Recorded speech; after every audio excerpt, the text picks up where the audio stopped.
Hello students, सुबह sir here. आज हम class 12 physics chapter number 1 electric charges and field start कर रहे हैं। इस लेक्चर में हम इलेक्ट्रिक चार्ज एंड उसकी कुछ हिस्ट्री के बारे में पढ़ेंगे। सबसे पहले एक वर्ड समझ लेते हैं जो है इलेक्ट्रोस्टैटिक्स। स्टैटिक मतलब स्टेबल या फिर कोई ऐसा ऑब्जेक्ट जो मूव ना कर पाए।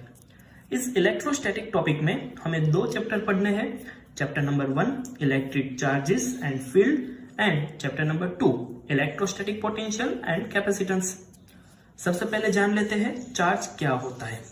जैसे कि हम जानते हैं कि हमारे आसपास के कोई भी मैटर, वो सॉलिड, लिक्विड, गैस या फिर प्लाज्मा, इसी में से कोई एक फॉर्म में होता है। वो जो मैटर है वो एटम्स का बना हुआ होता है। एटम्स न्यूक्लियस और इलेक्ट्रॉन के बने हुए होते हैं। न्यूक्लियस प्रोटॉन और न्यूट्रॉन के बने हुए होते हैं और प्रोटॉन और न्यूट्रॉन क्वार्क्स पार्टिकल के बने हुए होते हैं। इस चैप्टर में हमें चार्ज मतलब इलेक्ट्रॉन, प्रोटॉन एंड न्यूट्रॉन्स के बारे में पढ़ना है। लेकिन उससे पहले चार्ज की कुछ हिस्ट्री देखें तो सबसे पहले थेल्स नाम के साइंटिस्ट, जिसका बॉर्न ग्रीस के माइलेट्स स्टेट में हुआ था, जो माइलेट्स अभी तुर्की के नाम से जाना जाता है, उसने देखा कि जब भी एम्बर को वूल या फिर सिल्क क्लॉथ के साथ रब करते हैं तो वो लाइट ऑब्जेक्ट को अट्रैक्ट करता है। सबसे पहले स्टूडेंट्स, एम्बर क्या होता है? तो एम्बर येलो शाइनिंग ऑब्जेक्ट है जिसका यूज मोस्टली ज्वेलरी में होता है। तो थेल्स ने ऐसा एक्सपीरियंस किया कि जैसे ही एम्बर को वुल या फिर सिल्क क्लॉथ के साथ रब किया और उसको किसी लाइट ऑब्जेक्ट के पास रखा गया तो वो लाइट ऑब्जेक्ट को अट्रैक्ट कर रहा था। उसके बाद मटेरियल्स की कई सारी पेयर्स मिली जिसको आपस में रब करने से वो लाइट ऑब्जेक्ट जैसे कि straws, pith ball and paper piece को अट्रैक्ट कर रहा था। ये जनरेट होने वाला अट्रैक्शन फोर्स सबके लिए अननोन था। इस फोर्स के लिए ज़्यादा जानकारी लेने के लिए कई सारे एक्सपेरिमेंट हुए, जिसमें से कुछ एक्सपेरिमेंट हम यहाँ पे देखते हैं। एक्सपेरिमेंट नंबर 1, इस एक्सपेरिमेंट में दो वुल या फिर सिल्क क्लॉथ लिया जा रहा है। लेट सपोज मैंने उसको नाम दे दिया ए एंड बी, एंड दो ग्लास रॉड लिए हुए हैं। Let suppose A and B. जब भी हम वुल और ग्लास रॉड को रब करेंगे, after rubbing cloth A with glass rod A and cloth B with glass rod B, जैसे ही दो वुल या फिर सिल्क क्लॉथ को पास लिया गया तो देखने को मिला कि ये दो वुल पीस के बीच में रिपल्शन फोर्स जनरेट हो रहा था। सेम तरीके से जैसे ही ये दोनों ग्लास रॉड को पास में लाया गया तो वहां पर भी रिपल्शन फोर्स देखने को मिला। और जैसे ही किसी एक वुल पीस और किसी एक ग्लास रॉड को पास लाया गया तो उसके बीच में अट्रैक्शन फोर्स देखने को मिला। ऐसा सेम एक दूसरा एक्सपेरिमेंट हुआ जिसमें वुल या फिर सिल्क क्लॉथ की जगह कैट्स फर लिया और ग्लास रॉड की जगह प्लास्टिक रॉड्स लिए हुए हैं। सेम तरीके से after rubbing cat's fur A with plastic rod A and cat's fur B with plastic rod B. फिर से सेम एक्सपेरिमेंट, दोनों कैट्स फर को जब एक दूसरे के पास लाया गया तो उसके बीच में रिपल्शन फोर्स देखने को मिला।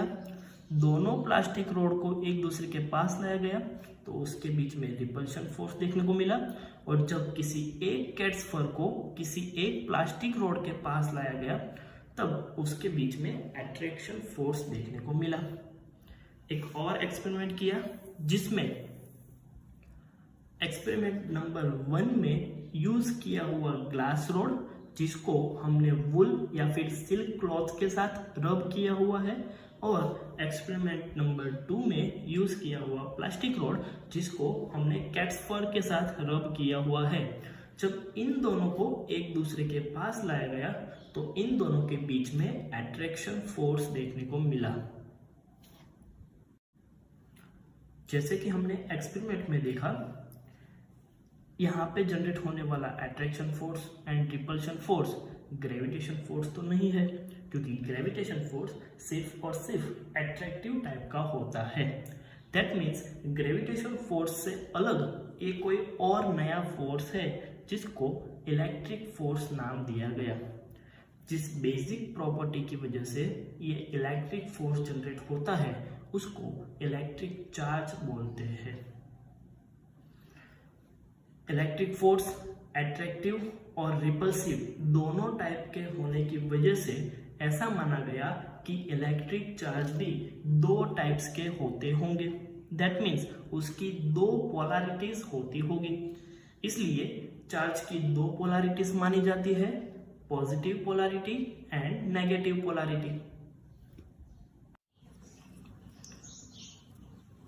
दो पॉजिटिव चार्ज या फिर दो नेगेटिव चार्ज, जिसको हम बोल सकते हैं लाइक चार्ज, उसके बीच में ऑलवेज रिपल्सिव टाइप का फोर्स देखने को मिलता है, जबकि एक पॉजिटिव एंड एक नेगेटिव मतलब अनलाइक ऑपोजिट चार्जेस के बीच में ऑलवेज एट्रैक्टिव फोर्स देखने को मिलता है।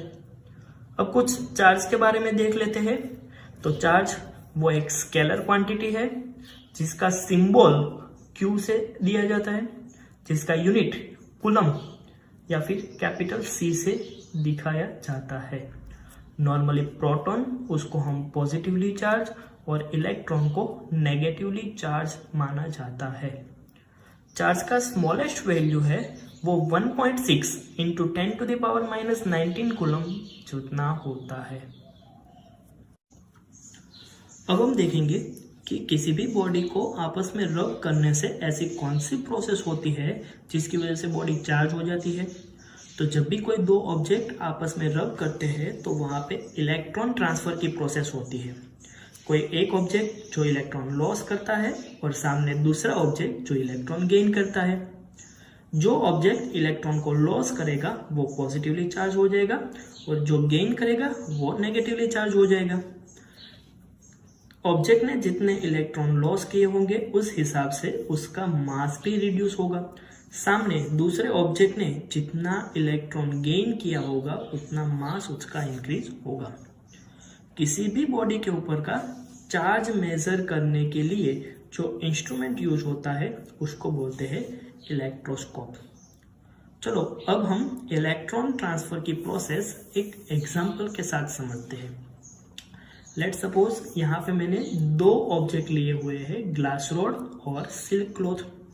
इनिशियली मैं देख रहा हूँ कि ग्लास रॉड के ऊपर 3 प्रोटॉन और 3 इलेक्ट्रॉन है, जबकि सिल्क क्लॉथ के ऊपर 6 प्रोटॉन और 6 इलेक्ट्रॉन है। जैसे ही मैं इन दोनों ऑब्जेक्ट को आपस में रब करूंगा तो ग्लास रॉड के ऊपर से इलेक्ट्रॉन ट्रांसफर होके सिल्क क्लॉथ के ऊपर आ जाएगा। तो रबिंग के बाद क्या होगा, ग्लास रॉड के ऊपर 3 प्रोटॉन और 2 इलेक्ट्रॉन बचेंगे, जबकि सिल्क क्लॉथ के ऊपर 6 प्रोटॉन और 7 इलेक्ट्रॉन बचेंगे। यहाँ पे मैं देख रहा हूँ कि number of protons number of electron से ज्यादा है, मतलब ये ऑब्जेक्ट पॉजिटिवली चार्ज हो जाएगा, और सिल्क क्लॉथ जिसमें number of proton number of electron से कम है इसलिए ये ऑब्जेक्ट नेगेटिवली चार्ज हो जाएगा।